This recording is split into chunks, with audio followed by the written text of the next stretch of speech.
नमस्कार दोस्तों, मेरा नाम अभय कुमार है। जुड़ चुके हो मेरे साथ मेरे YouTube चैनल जिसका नाम है अभय क्लासेस। आज हम बात करेंगे पॉलिटिकल साइंस दोनों बुकों जो हैं, पॉलिटिकल साइंस की जो दोनों बुक्स है उसमें से एक एक नंबर के जो क्वेश्चन पूछे जाते हैं या फिर 2 नंबर के जो क्वेश्चन पूछे जाते हैं वो इस वीडियो के अंदर कवर करेंगे। और ये क्वेश्चन जो श्रेणी होगी, ये क्वेश्चन की जो सीरीज़ होगी, ये 2-4 पार्ट्स में बटकर आएगी। यानी इस वीडियो के काफ़ी पार्ट्स आएंगे, यानी 5 पार्ट्स बनाकर मैं आपके सामने रखूँगा और ये उस श्रेणी में से पहला पार्ट है। और हर वीडियो के अंदर आपको 30 क्वेश्चन ज़रूर दिखेंगे। तो दोस्तों, मैं उम्मीद करता हूँ अगर आप पढ़ने बैठोगे तो आपके हाथ में पेन और कॉपी ज़रूर होना चाहिए और ध्यान से चीज़ों को समझने की कोशिश करेंगे ताकि हर एक बिंदु आपको समझ में आ सके, हर एक चीज़ आपके लिए क्रिस्टल क्लियर हो सके और आप जब एग्ज़ाम में बैठोगे तो आपका कॉन्फिडेंस आपके साथ रहना चाहिए। तो शुरू करते हैं। पहला क्वेश्चन आपके सामने है। यहाँ पे बोल रहा है कि क्यूबा मिसाइल संकट, क्या बच्चे, क्यूबा मिसाइल संकट किस साल हुआ था? तो यहाँ पर साल 1962 में क्यूबा मिसाइल संकट हुआ था और ये शीत युद्ध के दौरान, क्या बच्चे, ये शीत युद्ध के दौरान, आप जानते हो शीत युद्ध जो है 1945 से लेके 1991 के बीच चलता है। क्या चलता है? शीत युद्ध चलता है। तो यहाँ पे शीत युद्ध के दौरान अमेरिका और सोवियत संघ के बीच सबसे बड़ा टकराव था जब सोवियत संघ ने क्यूबा में परमाणु मिसाइल तैनात की थी। अब इसे मैं आपको मैप के थ्रू समझाने की कोशिश करूंगा ताकि आपको चीज़ें जल्दी समझ में आ सके। देखो, यहाँ पे आपके सामने एक मैप दिख रहा होगा और इस मैप में आपको ये चीज़ दिख रही होगी कि ये है क्यूबा। ये जो क्यूबा है ना, वो वेस्ट इंडीज़ के अंदर, जो कैरिबियन सी के अंदर आपको वेस्ट इंडीज़ जगह दिखेगी। वेस्ट इंडीज़ का एक द्वीप है और इस द्वीप से मात्र 140 किलोमीटर की दूरी पर, आप लगभग लगा के कह सकते हो 140 किलोमीटर की दूरी पर अमेरिका की मुख्य भूमि यानी यूनाइटेड स्टेट ऑफ अमेरिका की एक मुख्य भूमि दिखेगी। अब यहाँ पे मसला क्या हुआ, यहाँ पे ये समझना है आपको कि क्यूबा के अंदर फिदेल कास्त्रो जो था वो यूएसएसआर के प्रभाव में था। किसके प्रभाव में था? यूएसएसआर के प्रभाव में था। और फिदेल कास्त्रो ने यूएसएसआर के प्रभाव में आके अमेरिका की ओर यानी अमेरिका की मुंह करके एक मिसाइल तैनात कर दी जो कि अमेरिका के, आप कह सकते हो कि पूरे शीत युद्ध के दौरान सबसे संकट की घड़ी में आ गया था। क्यूबा मिसाइल संकट जो है साल 1962 में होता है और आप ये समझ चुके हो क्यूबा जो है अमेरिका की मुख्य भूमि से मात्र 140 किलोमीटर की दूरी पर स्थित है। और आप शीत युद्ध के दौरान इसे आप मान सकते हो कि ये सबसे ज़्यादा एक चरम बिंदु था। एक तरह से आप मान सकते हो कि यहाँ से शीत युद्ध समाप्त होकर तीसरा विश्व युद्ध में भी चीज़ें बदल सकती थी, परंतु ऐसा नहीं हो पाया क्योंकि कुछ राजनेताओं की कुछ समझदारी थी, जो उस समझदारी की वजह से क्यूबा मिसाइल संकट या अमेरिका के लिए जो संकट उत्पन्न हो रहा था वो समाप्त हो जाता है। परंतु मोटा माटी आपको ये समझना है कि क्यूबा मिसाइल संकट अमेरिका के लिए एक संकट की घड़ी थी जहाँ पे अमेरिका पहली बार शीत युद्ध के दौरान सबसे ज़्यादा संकट की स्थिति में उत्पन्न हो जाता है। क्योंकि यहाँ पर क्यूबा जो है, आपको ये दिख रहा है सर्कल के अंदर, क्यूबा जो दिख रहा है आपको, ये मात्र अमेरिका से 140 किलोमीटर की दूरी पर स्थित था। तो यहाँ पर आपको ये चीज़ समझ में आनी चाहिए कि शीत युद्ध के दौरान जो क्यूबा मिसाइल संकट हुआ था वो अमेरिका के लिए एक सबसे ज़्यादा संकट की घड़ी थी। तो यहाँ पे आपको बात समझ में आ रही होगी बच्चे। ठीक है, आगे बढ़ते हैं। यहाँ पे आपके सामने दूसरा क्वेश्चन दिख रहा होगा कि सोवियत संघ का विघटन कब हुआ था। देखो, सोवियत संघ के विघटन होने में बहुत सारे फैक्टर हैं जो सोवियत संघ को विघटन करने का एक जरिया बनते हैं।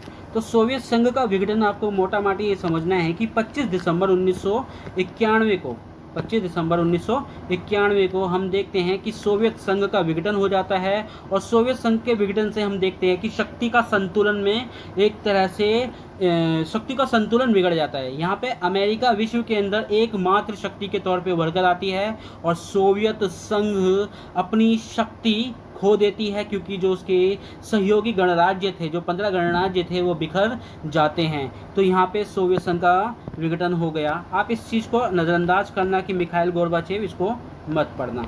जो मैंने बताया है उसी पे ध्यान देना कि यहाँ पर आपको ये ध्यान रखना है कि सोवियत संघ का विघटन होने से शीत युद्ध का एक संतुलन जो बना हुआ था दो महाशक्तियों के बीच में वो बिगड़ गया था और अमेरिका वर्चस्व में उभर कर आती है।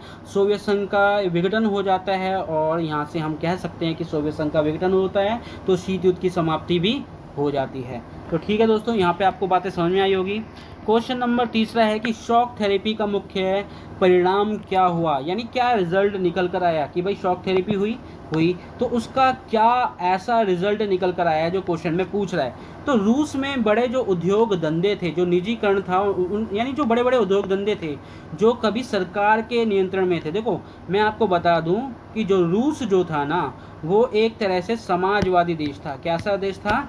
समाजवादी देश था। और समाजवादी देश होने के नाते यहाँ पर, यानी जब यूएसएसआर जब समाजवादी हुआ करता था, तो जो उद्योग धंधे थे, यहाँ पे इनने बोला ना, ये उद्योग धंधे जो थे वो किसके हाथों में थे? सरकार के हाथों में थे। किसके हाथों में थे बच्चे? सरकार के हाथों में थे।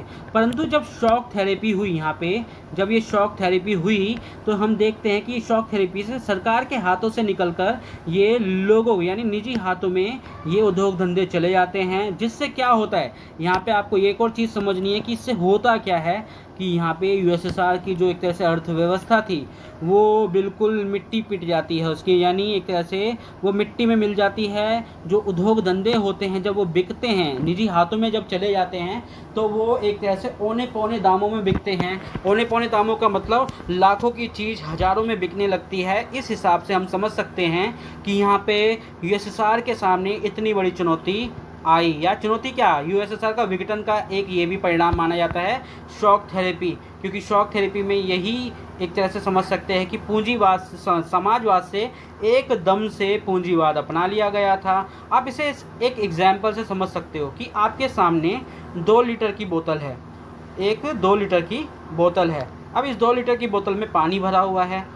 अगर आप में से कोई व्यक्ति, कोई स्टूडेंट एक साथ पानी 2 लीटर पी लेगा तो जाहिर सी बात है उसका पेट खराब हो जाएगा, उसकी स्थिति खराब हो जाएगी। अगर आपको अपने शरीर को सही रखना है और पानी भी पीना है तो धीरे धीरे करके पानी को ख़त्म करना पड़ेगा। तो यहाँ पे क्या गलती करता है यूएसएसआर, एकदम से यूएसएसआर जो है समाजवाद से पूंजीवाद को अपना लेता है। वो धीरे धीरे पूंजीवाद नहीं अपनाकर वो एकदम से पूंजीवाद अपना लेता है। समस्याएं यहाँ बड़ी आ जाती हैं क्योंकि जो उसके उद्योग धंधे थे वो औने पौने दामों में बिकने लगते हैं। और इसे ही कुल मिलाकर कहते हैं कि दुनिया की सबसे बड़ी गराज सेल भी इसे कहा जाता है। शॉक थेरेपी की वजह से जो उसके उद्योग धंधे थे, जो उसका मॉडल था समाजवादी, वो समाजवादी से मॉडल से पूंजीवादी मॉडल में एक तरह से संक्रमण या फैलाव हो जाता है, जो कि एक कठोर मॉडल था जिसने अर्थव्यवस्था को तहस नहस कर दिया था और अधिकांश उद्योगों को औने पौने दामों में बेच दिया था। तो शॉक थेरेपी मॉडल इसी को कहा जाता है। और ये जो मॉडल है सबसे पहले डब्ल्यूटीओ और डब्ल्यूटीओ के द्वारा निर्देशित किया गया था कि ये जो घटना हो रही है डब्ल्यूटीओ IMF के द्वारा, कि ये जो घटना यूएसएसआर के अंदर हुई, रूस के अंदर हुई, कि यहाँ पे समाजवाद से एकदम से पूंजीवाद अपना लिया गया है। कहाँ पर बच्चे? रूस के अंदर समाजवाद से क्या अपना लिया गया है? निजीकरण अपना लिया गया है। ये एक तरह से उद्योग धंधे की जो उद्योग धंधे थी या फिर रूस की जो अर्थव्यवस्था थी उसके लिए सबसे बड़ा संकट का समय था। यानी उसको एक चुनौतियों का सामना करना पड़ा जिसकी वजह से वहाँ की अर्थव्यवस्था जो है तहस नहस हो जाती है और जो वहाँ के उद्योग धंधे थे वो औने पौने दामों में या फिर कबाड़ के भाव बिकने लगते हैं। तो ये आपको छोटी सी बात समझ में आनी चाहिए। क्वेश्चन नंबर चौथा आपके स्क्रीन के सामने है कि ऑपरेशन डेजर्ट स्टॉर्म जो है वो क्या है? ऑपरेशन डेजर्ट स्टॉर्म है क्या, इसके बारे में पढ़ेंगे। देखो ऑपरेशन डेजर्ट स्टॉर्म जो है अमेरिका के द्वारा चलाया गया है, जिसे प्रथम खाड़ी युद्ध के नाम से भी जाना जाता है। साल 1990 में इराक द्वारा कुवैत पर कब्जा कर लिया जाता है। यानी आपको ये देखना है कि सबसे पहले एक्शन किसने करा? इराक ने एक्शन करा किस पे? कुवैत पर। तो इराक ने एक्शन कुवैत पर करा, जिसका क्या मतलब था कि इराक ने कुवैत पर अपना कब्जा जमा लिया। अब संयुक्त राष्ट्र संघ के नेतृत्व में, यहाँ पे ध्यान रखना, यूएनओ के नेतृत्व में हम देखते हैं कि इराक के खिलाफ एक सैन्य कार्रवाई को यहाँ पे नाम दिया गया था कि भाई ये सारा जो भी कार्रवाई की जा रही है वो इराक के खिलाफ की जा रही है। प्रथम खाड़ी युद्ध के नाम से भी जाना जाता है। एक ऑपरेशन चलाया गया था, इस ऑपरेशन का नाम था ऑपरेशन डेजर्ट स्टॉर्म। और इस ऑपरेशन का जो नेतृत्व कर रहा था वो अमेरिका कर रहा था। आप मान सकते हो कि 6 लाख सैनिकों में से 75% सैनिक किसके थे इस युद्ध के अंदर? केवल और केवल अमेरिका के थे। और अमेरिका का इसमें जो नेतृत्व, जो कमांडर था, उसका नाम था श्वार्ज़बर्गर। वर्गर नाम था, जो इस पूरे ऑपरेशन को लीड कर रहा था। जहाँ पे आपको ये चीज़ समझ में आ रही होगी कि भाई ऑपरेशन डेजर्ट स्टॉर्म क्या है। ऑपरेशन डेजर्ट स्टॉर्म जो है, इराक ने जब कुवैत पर अटैक कर दिया था तो संयुक्त राष्ट्र संघ के नेतृत्व में इराक के खिलाफ सैन्य कार्रवाई की जाती है। इस सैन्य कार्रवाई में अमेरिका एक तरह से लीड करता है या चार्ज लेता है, और अमेरिका यहाँ पे दुनिया को दिखाता है अपनी ताकत इस ऑपरेशन डेजर्ट स्टॉर्म के अंदर। तो प्रथम खड़ी युद्ध इसी के नाम से जाना जाता है। आगे बढ़ते हैं। आपके सामने क्वेश्चन नंबर 5वां है कि भारत ने किस साल संयुक्त राष्ट्र संघ की सदस्यता ग्रहण करी। पहले तो आपको ये समझ में आना चाहिए कि संयुक्त राष्ट्र संघ जो है 1945 के बाद, जब सेकेंड वर्ल्ड वॉर समाप्त होता है, 24 अक्टूबर 1945 को इसकी स्थापना होती है, संयुक्त राष्ट्र संघ की स्थापना होती है। और जब ये संयुक्त राष्ट्र संघ की स्थापना होती है तो हम ये देखते हैं कि भारत ने किस साल संयुक्त राष्ट्र संघ की सदस्यता ली। अगर हम देखें तो 24 अक्टूबर 1945 को नहीं, परंतु हम ये देखेंगे कि अक्टूबर 1945 में ही भारत ने संयुक्त राष्ट्र संघ की सदस्यता ले ली थी। यानी अगर हम समझें कुल मिलाकर कि भारत जो है इसका संस्थापक देशों में से एक देश है। भारत की भूमिका अंतर्राष्ट्रीय संगठनों में रही है, और यहाँ पे हमें इसका जीता जागता उदाहरण दिख रहा है आपके सामने क्वेश्चन नंबर 5 के तौर पे। तो क्वेश्चन नंबर 6 है आपके सामने कि निम्नलिखित में से कौन आसियान का संस्थापक सदस्य नहीं है। इसका आंसर चीन होगा। अब देखते हैं कि इसके अंदर और कौन से सदस्य हैं। अगर हम इसके संस्थापक सदस्य देखें तो भाई आसियान का मतलब पहली बात तो समझो कि आसियान की स्थापना साल 1967 में होती है। कब होती है? साल 1967 में होती है। आसियान की फुल फॉर्म होती है associate south east Asia nation, यानी एशिया के जो साउथ और ईस्ट में पड़ने वाले जो देश हैं उनसे मिलकर बना एक क्षेत्रीय संगठन है। और इसके अंदर संस्थापक देश कौन से हैं? आसियान की स्थापना 1967 में हुई थी, जैसे मैंने बताया। Indonesia, Malaysia, Philippines, Singapore, Thailand, ये 5 ऐसे देश हैं जिन्होंने आसियान की स्थापना करी थी। ये 5 संस्थापक देश कहलाए जाते हैं। और आसियान की स्थापना जो है घोषणा पत्र के आधार पे की गई थी 1967 में। ठीक है, आपको ध्यान रखना चाहिए कि आसियान की स्थापना कब हुई थी, इसके संस्थापक देश कौन से हैं, और 5 देश बाद में और जुड़े थे, उनके भी नाम आपको पता होने चाहिए। तो शुरू करते आगे बढ़ते हैं। आपको अगला क्वेश्चन नंबर 7 आप स्क्रीन पे देख रहे हो कि यूरोपीय संघ की स्थापना कब होती है। देखो, यूरोपीय संघ की स्थापना आप ऐसे मान के चलो कि यूएसएसआर का जब विघटन होता है 1991 में, तो 1992 में हम देखते हैं कि किसकी स्थापना हो जाती है? यूरोपीय यूनियन की स्थापना हो जाती है। किसकी स्थापना होती है? यूरोपीय यूनियन की। आपका एक सीक्वेंस सेट हो जाएगा कि यहाँ पर यूरोपीय यूनियन की स्थापना तब होती है जब सोवियत संघ का विघटन हो गया था 1991 में। और 1991 में जैसे ही सोवियत संघ का विघटन होता है, 1 साल बाद हम देखते हैं कि यूरोपीय यूनियन की स्थापना हो जाती है। और वो कौन सी संधि है जिसके तहत यूरोपीय संघ की स्थापना होती है? उस संधि का नाम है maastricht संधि। कौन सी संधि है बेटा? maastricht संधि। साल 1992 में इसके तहत यूरोपीय यूनियन का निर्माण होता है। ये आपको क्वेश्चन समझ में आ गया? ठीक है, आगे बढ़ते हैं। आपके क्वेश्चन नंबर 8वां क्वेश्चन नंबर है सामने, बता रहा है कि संयुक्त राष्ट्रीय सुरक्षा परिषद के अस्थायी सदस्यों का कार्यकाल कितने वर्षों का है। आप जानते हो इसका एक स्ट्रक्चर। भाई देखो, सुरक्षा परिषद जो कि यूएनओ का सबसे महत्वपूर्ण अंग है, सिक्योरिटी काउंसिल जिसे कहते हैं इंग्लिश में। सिक्योरिटी काउंसिल में 10 तो ऐसे देश हैं जो टेम्पररी हैं, 5 ऐसे देश हैं जो परमानेंट हैं। परमानेंट का मतलब कि इनका कार्यकाल कभी ख़त्म नहीं होगा, और टेम्पररी का मतलब ये होता है कि ये जो 10 सदस्य हैं ये हर 2 साल बाद इनका कार्यकाल में बदलाव हो जाता है। यानी ये 2 साल बाद हट जाते हैं और देशों को मौका इस अस्थायी सदस्य के अंदर मिल जाता है। परंतु ये जो परमानेंट सदस्य हैं इसको ध्यान रखना है, इसे P5 के नाम से भी जाना जाता है। ये P5 का मतलब ये है कि भाई इनके पास परमाणु देश भी, ये परमाणु संपन्न देश भी हैं, और साथ साथ इनके पास वीटो पावर भी है, और साथ साथ इनके पास खास ताकत ये है कि इनका कोई कार्यकाल निश्चित नहीं है, ये अस्थायी हैं यानी परमानेंट हैं। तो यहाँ पे आपको ये चीज़ छोटी बेसिक समझ में आ गया होगा। अब हम इसको क्वेश्चन को समझते हैं। ये क्या बोल रहा है आगे कि संयुक्त राष्ट्रीय सुरक्षा परिषद के अस्थायी सदस्यों का कार्यकाल, क्योंकि मैंने अभी बताया था कि 2 साल का कार्यकाल होता है अस्थायी, यानी जो टेम्प्ररी होते हैं, जिनका कार्यकाल निश्चित होता है, वो 2 साल के लिए चुने जाते हैं। जैसे मैंने अभी बताया, वो यहाँ पे यही बताएगा कि सुरक्षा परिषद में 5 स्थायी सदस्य यानी परमानेंट 5 हैं P5 और 10 अस्थायी सदस्य होते हैं। अस्थायी सदस्य 2 साल के लिए चुने जाते हैं। तो यहाँ पे क्वेश्चन नंबर 8 आपको समझ में आ गया होगा। क्वेश्चन नंबर 9 आपकी स्क्रीन के सामने है कि विश्व व्यापार संगठन यानी WTO वर्ल्ड ट्रेड ऑर्गेनाइजेशन किसका उत्तराधिकारी है। या ध्यान रखो कि WTO से पहले एक और संस्था थी जिसे हम गेट कहते हैं। क्या कहते हैं?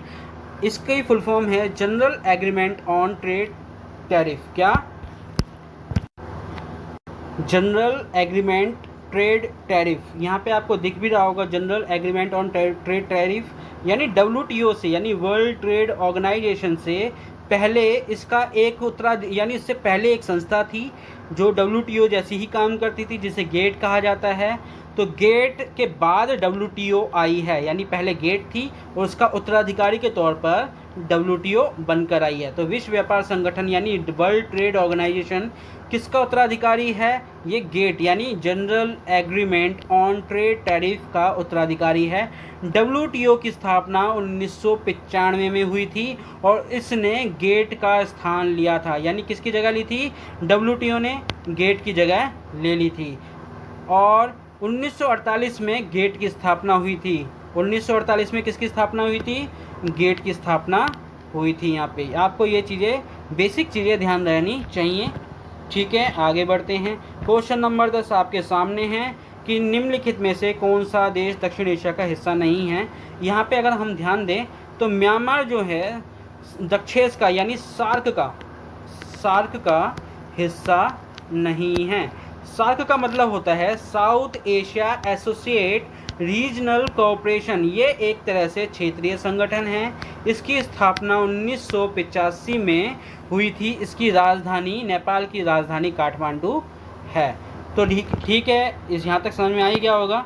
अब हम यहाँ पे समझते हैं कि भाई इसके संस्थापक देश कौन से हैं, कि कौन कौन से देश हैं किसके अंदर बेटा। ये है सार्क के अंदर। सार्क के अंदर अगर हम देश देखें तो इसके अंदर हम देखेंगे ये एशिया के दक्षिण और पूर्वी हिस्से के अंदर जो देश आते हैं, दक्षिण और पूर्वी के अंदर जो देश आते हैं उसमें मिलाकर जो देश हैं उसी को सार्क कहते हैं। जैसे कि नेपाल है, भूटान है, मालदीव है, दक्षिण एशिया में ये आते हैं। इसके अलावा भारत है, श्रीलंका है, पाकिस्तान है ना। ये सारे जो 7 देश हैं ये एक तरह से सार्क के देश कहलाए जाते हैं। सार्क देश कहलाए जाते हैं। तो म्यांमार जो है इसके अंदर शामिल नहीं है। देखो मैं फिर से बता देता हूँ, नेपाल, भूटान, मालदीव ये जो है एक तरह से दक्षिण एशिया के अंदर आते हैं। और साथ साथ अगर हम देखें इसके अलावा कौन से देश हैं, भारत है, पाकिस्तान है, श्रीलंका है ना। और क्या कहते हैं, अफ़गानिस्तान भी है जो कि बाद में आके जुड़ा था। ऐसे जो देश हैं जो किसके अंदर शामिल हैं, सार्क के अंदर शामिल है। सार्क का मतलब होता है बच्चे south Asia associate regional cooperation. इसकी स्थापना 1985 में हुई थी। आई बात समझ में आपको। इसकी संस्थापक थे मुजिबुर रहमान जो कि बांग्लादेश के नेता रह चुके हैं। आगे क्वेश्चन नंबर 11 है। क्वेश्चन नंबर 11 आपकी स्क्रीन के सामने दिख रहा होगा कि सार्क की स्थापना किस साल हुई थी। मैंने अभी ऊपर बताया भी था, साल 1985 में south Asia associate regional cooperation यानी दक्षिण एशियाई क्षेत्रीय संगठन यानी सार्क की स्थापना ढाका यानी बांग्लादेश में हुई थी। कहाँ पे हुई थी बेटा? ढाका में हुई थी। और उसका आपको ये बताना है कि इसका हेडक्वार्टर कहाँ पर है, ये आपको इसके क्या कहते हैं आपको कमेंट बॉक्स में बताना है। क्वेश्चन नंबर 12 आपके स्क्रीन के सामने है। निम्नलिखित में से कौन सा कथन गुटनिरपेक्ष आंदोलन के उद्देश्य को सही ढंग से नहीं दर्शाता। आपको ये समझना है कि इस क्वेश्चन के अंदर ये बोल रहा है कि उद्देश्य पूछ रहा है। क्या पूछ रहा है? गुटनिरपेक्ष जो आंदोलन है उसका उद्देश्य पूछ रहा है। शीत युद्ध के दोनों गुटों में शामिल होना। देखो ये तो उसका उद्देश्य नहीं है। शीत युद्ध के दौरान दोनों गुट थे। दोनों गुट का मतलब था, एक तरफ अमेरिका था, USA था, और दूसरी तरफ था USSR। कौन था बच्चे? USSR। और जो गुट निरपेक्ष है बच्चे, किसकी बात कर रहे हैं हम यहाँ पे, गुट निरपेक्ष की जो बात कर रहे हैं। गुट निरपेक्ष होने का मतलब ये था कि ना ही यूएसए के खेमे में जाएंगे, ना ही यूएसएसआर के खेमे में। अच्छा, गुट निरपेक्ष में कौन से देश आते हैं, तीसरी दुनिया के देश। कौन से देश बेटा, तीसरी दुनिया के देश। तीसरी दुनिया में कौन आएगा, एशिया, अफ्रीका और लैटिन अमेरिका। नहीं आ रही बात समझ में आपको, एशिया, अफ्रीका और लैटिन अमेरिका जो हैं इसके अंदर आएंगे, गुट निरपेक्ष देशों के अंदर। और ये देशों ने ये प्रण लिया था, ये कसम खाई थी कि भाई हम यूएसए और यूएसएसआर, जो शीत युद्ध चल रहा था दुनिया में, इन्होंने अपने गुट बनाना शुरू कर दिए थे, खेमे बनाना शुरू कर दिए थे। परंतु इन गुटों से जो दूरी बनाई थी वो एक तरह से हम समझ सकते हैं गुट निरपेक्ष देशों ने बनाई थी। जो दूरी थी दो महाशक्तियों से थी, एक तो थी अमेरिका से और दूसरी थी यूएसएसआर, जिसे हम सोवियत संघ कहते हैं।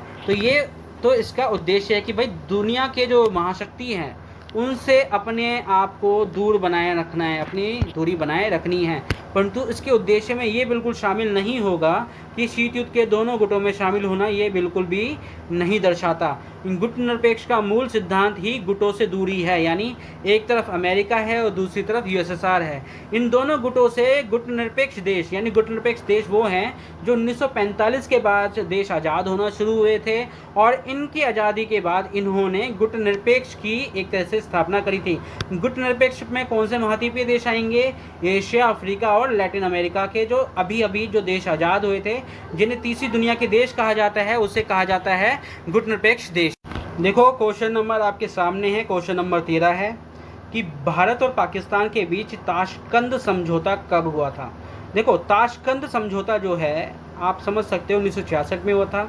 ये ताशकंद जो है यूएसएसआर के अंदर एक जगह थी, यानी उस दौरान जब यूएसएसआर था, शीत युद्ध के दौरान यूएसएसआर में एक जगह थी ताशकंद, और यहाँ पर भारत और पाकिस्तान के बीच समझौता हुआ था। क्योंकि इससे पहले साल 1965 में हम देखते हैं कि भारत और पाकिस्तान के बीच में युद्ध होता है, भारत बहुत बुरी तरह से पाकिस्तान को हराता है और समझौता के लिए यूएसएसआर जाता है। तो यूएसएसआर में दोनों देश जाते हैं, ताशकंद समझौता कहलाता है। और यह समझौता 1965 के युद्ध के बाद उस समय के प्रधानमंत्री थे लाल बहादुर शास्त्री। उन्होंने पाकिस्तान के राष्ट्रपति अयूब खान के बीच, यानी लाल बहादुर शास्त्री और अयूब खान के बीच में ये ताशकंद समझौता हुआ था। और हम ये भी देखते हैं दुर्भाग्यवश भारत के जो प्रधानमंत्री थे इस समझौते के बाद उनकी मृत्यु हो जाती है।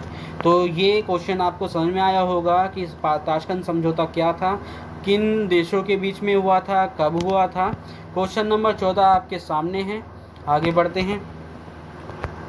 क्वेश्चन नंबर 14 बोल रहा है कि सुरक्षा की अपरंपरागत धारणा में किसे शामिल किया जा सकता है। देखो मानव सुरक्षा को लेकर अपरंपरागत धारणा को शामिल किया जा सकता है।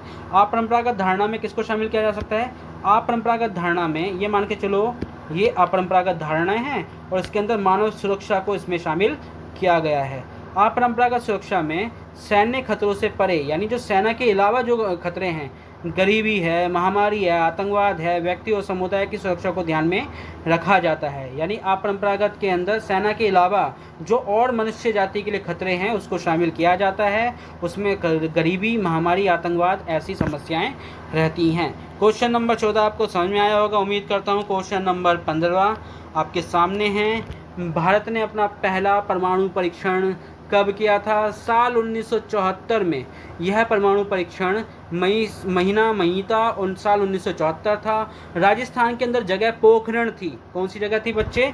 पोखरण के अंदर हम देखते हैं कि भारत ने परमाणु परीक्षण किया था, जिसका कोड नाम था स्माइलिंग बुद्धा। स्माइलिंग बुद्धा इसका कोड नाम था। देखो इस क्वेश्चन के बाद, यानी क्वेश्चन नंबर 15 के बाद हम समझेंगे कि जो पहली बुक थी पॉलिटिकल की 1 नंबर से संबंधित, वो हमने ख़त्म कर दी इस वीडियो में। इसका मतलब ये नहीं कि इसके अलावा और क्वेश्चन नहीं बनेंगे, क्वेश्चन बनने की संभावनाएं और हैं, ठीक है ना। मैं एग्जामिनर नहीं हूँ, मैं सिर्फ अपने अनुभव का इस्तेमाल इस वीडियो में लगा सकता हूँ कि हाँ ये इंपॉर्टेंट क्वेश्चन हो सकते हैं, परंतु हम संभावनाओं पे जाएंगे। हो सकता है कि और क्वेश्चन जो इम्पोर्टेंट है उसको मैं अगली वीडियो में बनाकर आपके सामने ज़रूर लाऊंगा।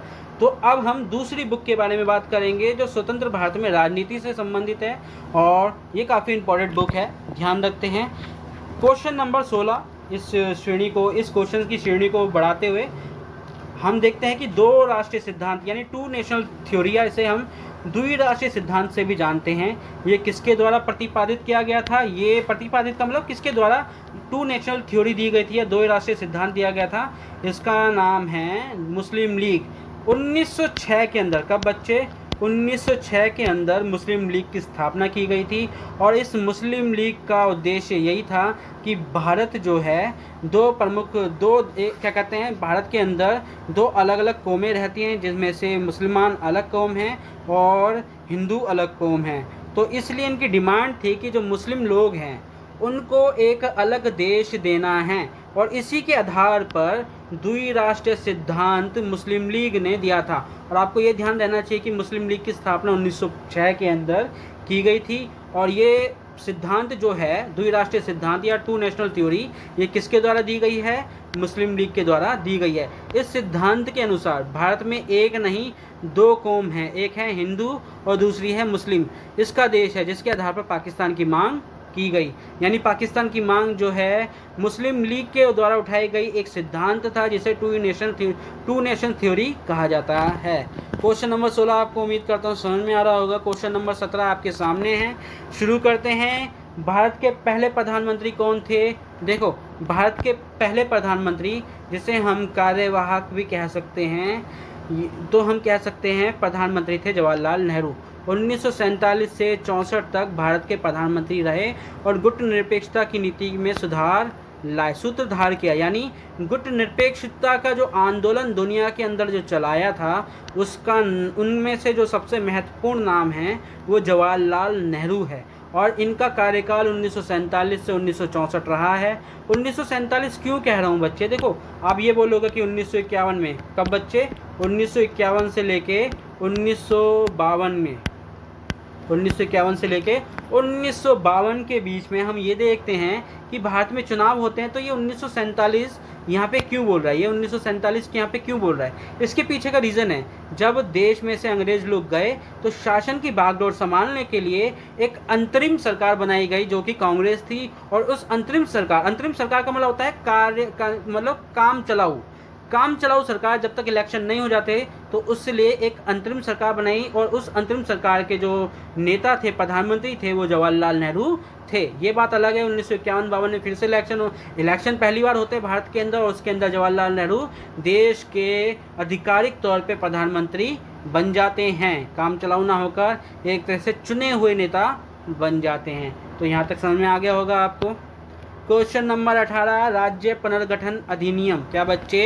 राज्य पुनर्गठन अधिनियम कब पारित किया गया था? 1956 में पास कर दिया गया था। 1953 में बना था। देखो, ये ध्यान रखना है, 1956 में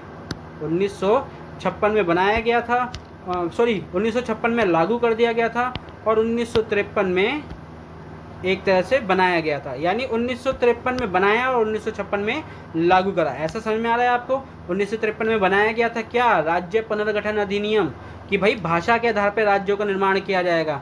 अगर आपको इसके ऊपर, मैंने सभी टॉपिक्स के ऊपर वैसे मैंने वीडियो बना रखी है। अगर अभी फ़िलहाल में मैंने राज्य पुनर्गठन से संबंधित वीडियो बनाई है। अगर आप इंटरेस्टेड हो तो वो वीडियो जाकर आप मेरे प्लेलिस्ट में जाके चेक कर सकते हो, और वहाँ पे ये वीडियो देख सकते हो। तो उसमें मैंने बहुत अच्छे से डिटेल में समझाने की कोशिश की है। इसी टॉपिक पे मेरा फोकस था, क्योंकि एग्ज़ाम में पूछा ही जाता है, इसलिए। तो 1953 में बनाया गया था ये क्या कहते हैं आयोग, और 1956 में इसको पास कर दिया गया, लागू कर दिया गया।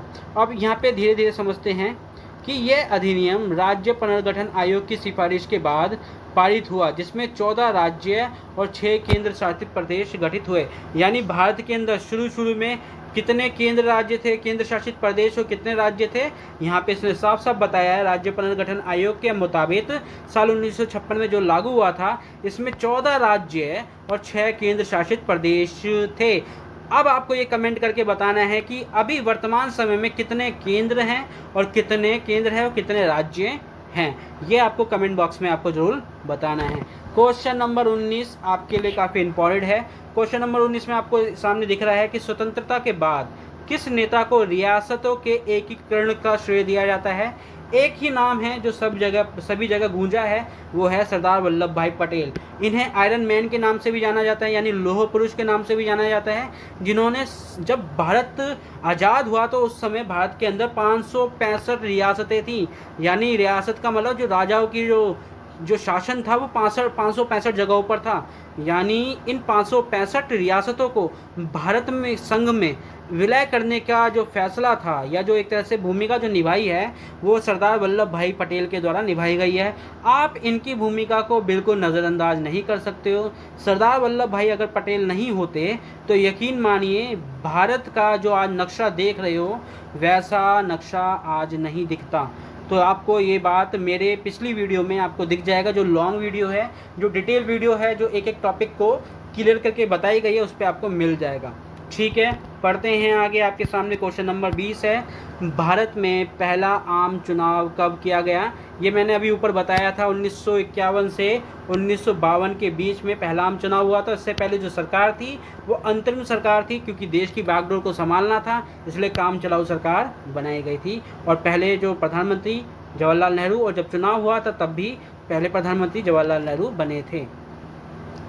क्वेश्चन नंबर 21 आपके सामने है, पहला आम चुनाव किस राजनीतिक दल को सबसे अधिक सीटें मिली?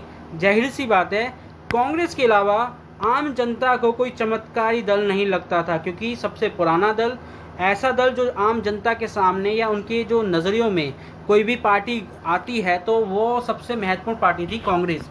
और पार्टी जो है थी भारत के अंदर, परंतु अन्य पार्टियों को आम जनता में इतना पॉपुलैरिटी या फिर हम कह सकते हैं इतनी ज़्यादा प्रसिद्धि नहीं मिली थी, क्योंकि कांग्रेस को उस पार्टी की नज़र से देखते थे कि हाँ भाई ये वो पार्टी है जो भारत की सबसे पहली पार्टी है, ये वो पार्टी है जिसने देश को आज़ाद करवाया था, ये वो पार्टी है जिसके अंदर करिश्माई नेता हैं जैसे जवाहरलाल नेहरू हैं। तो इस पार्टी के लिए काफ़ी सारे फैक्टर थे जो इसको एक तरह से ज़्यादा सीटें जितवाने में महत्वपूर्ण रोल निभाते थे।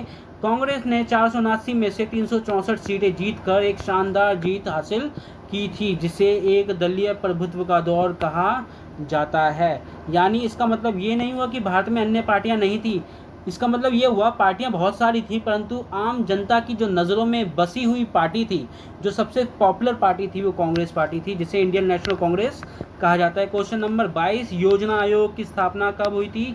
साल 1950 के अंदर योजना आयोग की स्थापना हुई थी, और इसके बाद 1950 के बाद एक और इसकी जगह ली थी, जो इसका उत्तराधिकारी कह सकते हैं, उसे हम नीति आयोग कहते हैं। क्या कहते हैं बेटा?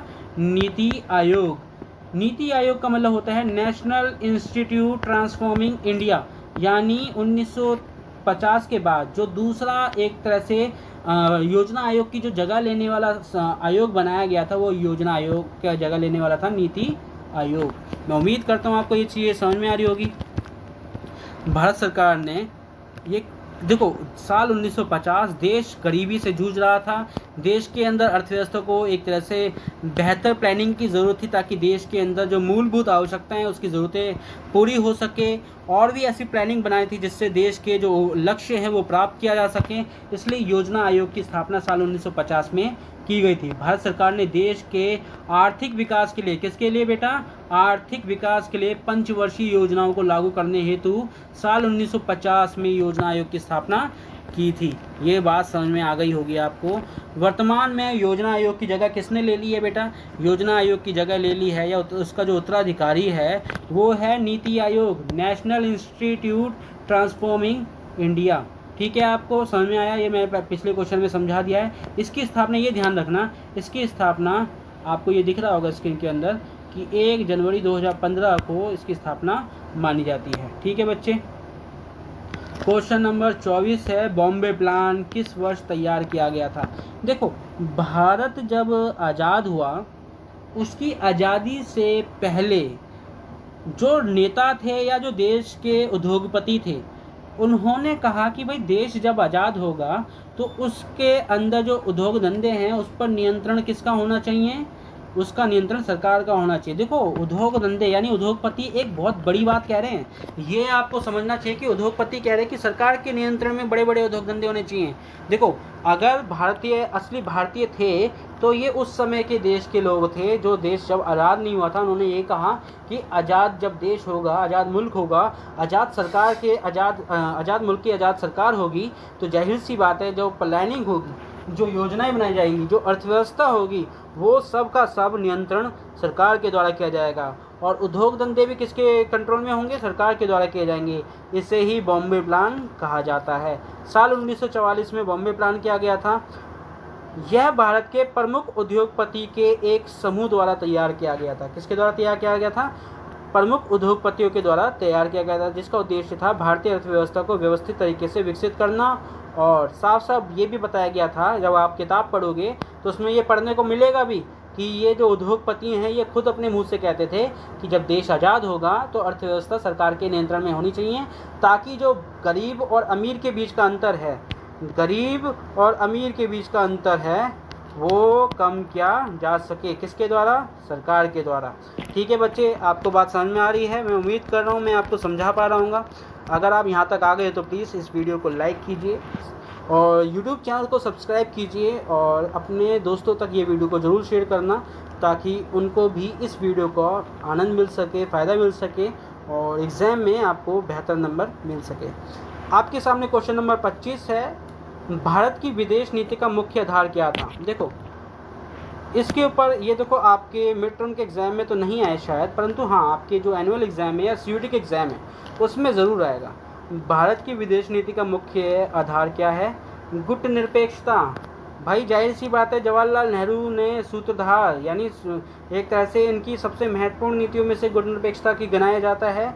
और भारत ने शीत युद्ध के दौरान किसी भी महाशक्ति के गुट में शामिल ना होने का फैसला लिया था और एक ऐसा आंदोलन दुनिया के अंदर शुरू करा था जिसे गुटनिरपेक्षता कहते हुए ये विदेश नीति का सबसे महत्वपूर्ण आधार बन गया। ठीक है बच्चे, क्वेश्चन नंबर 26 है आपके सामने, पंचशील सिद्धांत पर भारत और चीन ने किस वर्ष हस्ताक्षर करे? साल 1954 में पंचशील समझौता किया भारत ने चीन के साथ। किसने किसके साथ समझौता करा था? चीन भारत के बीच में पंचशील समझौता हुआ था 1954 में। शांतिपूर्ण सहअस्तित्व, इन 5 सिद्धांतों पर प्रधानमंत्री नेहरू, चीन के प्रीमियर चाउ एन लाई यानी जो उस समय के जो नेता थे चीन के, चाउ एन लाई ने हस्ताक्षर करे। यानी भारत के जवाहरलाल नेहरू थे और चीन के नेता कौन थे? चाउ एन लाई ने हस्ताक्षर करके पंचशील सिद्धांत पर हस्ताक्षर करा। परंतु आप जानते हो चीन का तो धोखा देने की आदत है। 6 साल बाद हम देखते हैं 6-8 साल बाद देखते हैं इस समझौते को चीन ने लगातार तोड़ा और 1962 का युद्ध होता है और भारत दुर्भाग्यवश ये युद्ध हार जाता है। तो क्वेश्चन नंबर 27 आपके क्वेश्चन हो चुका है। क्वेश्चन नंबर 27 शुरू होगा। भारत पर चीन ने किस वर्ष आक्रमण करा? जैसे मैंने बताया भारत पर आक्रमण करा था चीन ने साल 1962 में। चीन ने सीमा विवाद को तोड़ दिया। अक्टूबर 1962 में भारत पर हमला कर दिया, जिससे भारतीय सेना भारी नुकसान हुआ और ये युद्ध भारत हार जाता है।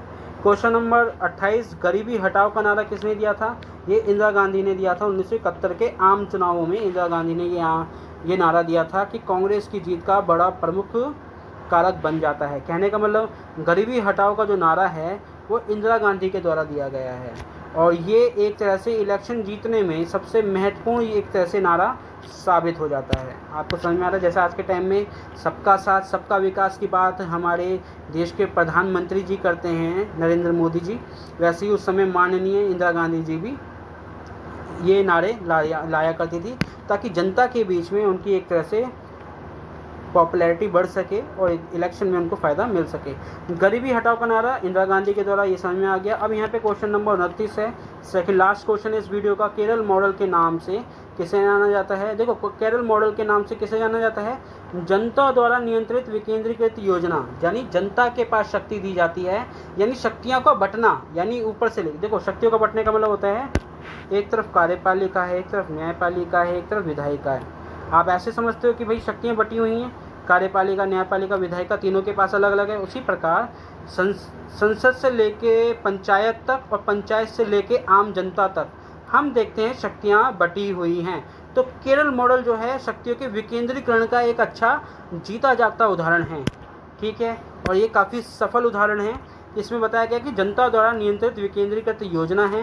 केरल मॉडल स्वास्थ्य, शिक्षा, गरीबी उन्मूलन जैसे क्षेत्रों में केंद्रीकृत नियोजन और उच्च मानव विकास संकेतों पर जोर देता है कि भाई गरीबी उन्मूलन का मतलब होता है,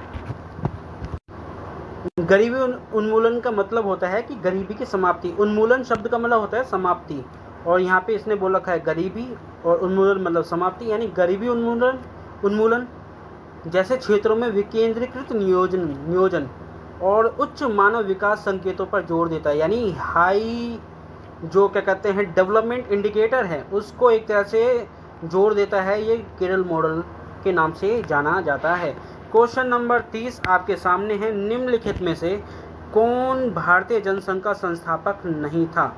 देखो पहली बात तो आपको ये समझ में आना चाहिए कि जनसंघ का संस्थापक कौन रहा है। तो श्यामा प्रसाद मुखर्जी जो हैं भारतीय जनसंघ पार्टी के एक तरह से क्या थे, संस्थापक थे।